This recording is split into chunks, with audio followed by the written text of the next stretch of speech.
ক্ষমতাসীন দল লিবারেল পার্টির প্রধানের পদ থেকে পদত্যাগ করেছেন কানাডার প্রধানমন্ত্রী জাস্টিন ট্রুডো। তবে নতুন নেতৃত্ব চূড়ান্ত না হওয়া পর্যন্ত প্রধানমন্ত্রীর দায়িত্বে থাকবেন। দর্শক, এসব নিয়েই এখনকার টিভিএস নিউজ আপডেট, সাথে আছে আমি রঞ্জু ইফতেখার। 6 জানুয়ারি সোমবার অটোবাতে এক সংবাদ সম্মেলনে পদত্যাগের ঘোষণা দেন 53 বছরের এই প্রধানমন্ত্রী। ট্রুডো জানান, নতুন নেতৃত্ব ঠিক করতে 24 মার্চ পর্যন্ত সংসদ স্থগিত রাখতে তিনি অনুরোধ করেছিলেন।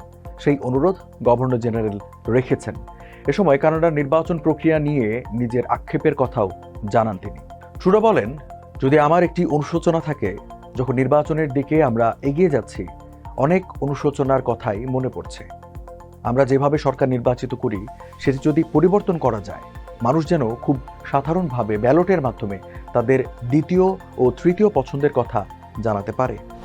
11 বছর লিবারেল পার্টির নেতৃত্ব দিয়েছেন ট্রুডো, আর প্রধানমন্ত্রী হিসেবে তিনি ক্ষমতায় আছেন 9 বছর। নিজ দেশে ও বিদেশে নানা সংকটের মুখে পড়েছেন এই নেতা। তবে যুক্তরাষ্ট্রের নির্বাচিত প্রেসিডেন্ট ডোনাল্ড ট্রাম্পের শুল্ক আরোপের হুমকি এবং মতামত জরিপে তার বিপর্যয়কে এই পদত্যাগের পেছনে বড় কারণ হিসেবে ভাবা হচ্ছে। দর্শক, এই ছিল এখনকার টিভিএস নিউজ আপডেটস। আরও সংবাদের বিশ্লেষণ জানতে টিভিএস এর সাথেই থাকুন।